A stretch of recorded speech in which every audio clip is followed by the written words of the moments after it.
In the previous chapter, another aspect of Supreme Being was pointed to.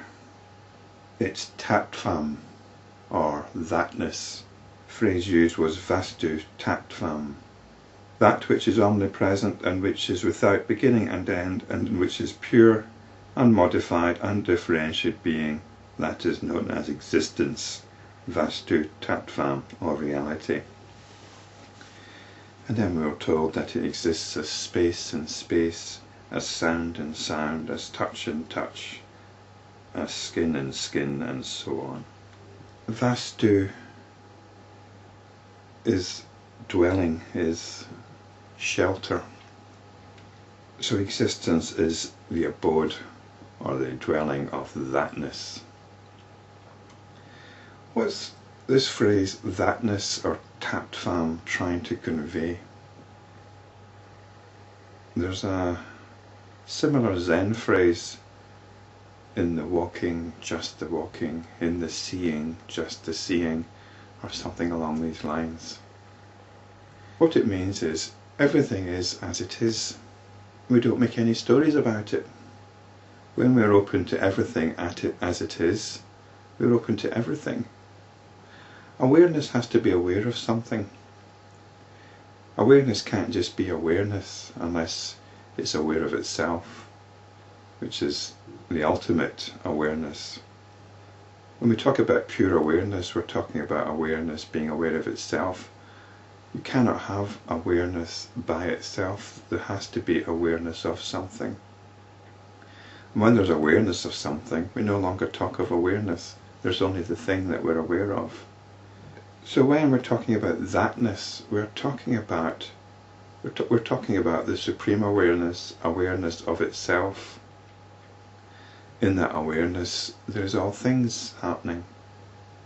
What normally happens is, though, there's awareness of stories, because we're very rarely satisfied with just the thatness, although the thatness of things intimates at the infinite nature of everything. What happens is we start asking questions.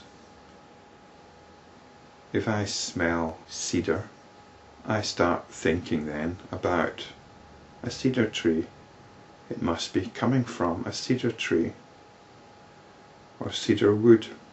And then I might start trying to find out more about it. I might find where this wood came from, or why this tree is growing here, or what sort of soil it needs, what other trees is it related to. And eventually we can build up the whole story and find out that everything's linked. It's all part of an evolutionary process. And at some point it turns out that the tree and human beings actually branched off from the same branch of the tree of evolution. You might not know that, but it's apparently a fact as far as evolution is a fact, that human beings and trees are related. So we get this story, and that's what we start thinking about.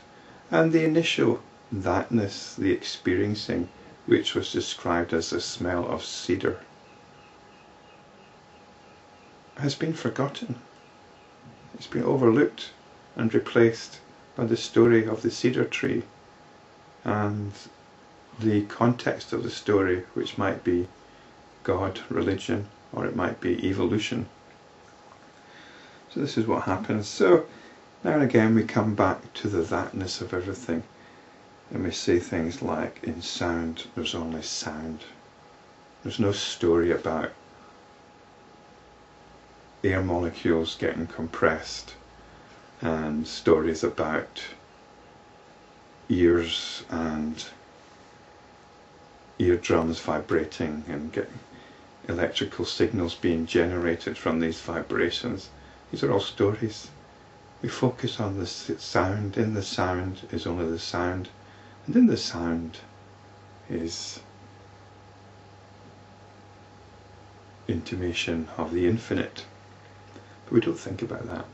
In the sound, just the sound, we don't think about it.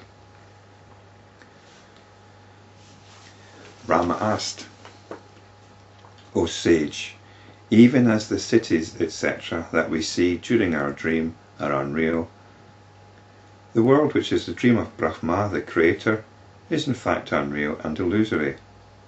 But how is it that it has acquired solid firmness in our vision? Well, there are two things here.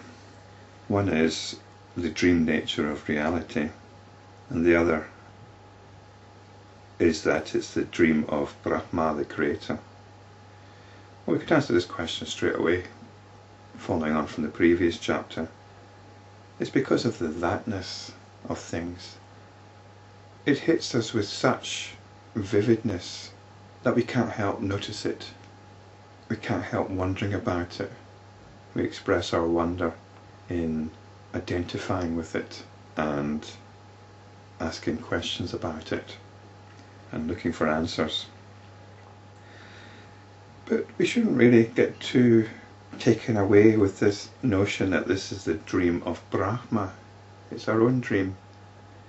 When we say it's the dream of Brahma, the Creator, we tend to think of it as somebody else's dream. It isn't somebody else's dream. Brahma is also a dream, a notion, and this gets touched on later on. Vasistha replied, "The very first creation of Brahma is observed by us even today, as if it were real." But we must remember the creation is happening all the time. It's happening moment to moment. Because consciousness is infinite, the creation of Jiva also takes place everywhere. That's me, and that's you, and that's everybody else. The creation is no doubt born of ignorance, and the belief in creation destroys true perception. This belief in creation is subscribing to the story of creation. True perception is knowing the thatness of things, the Vastu-tattvam. Though this creation is unreal, yet on account of the emergence of the ego sense, it appears to be solidly real. The ego sense is a result of our cognitive process, which splits things up into categories and assigns characteristics to them.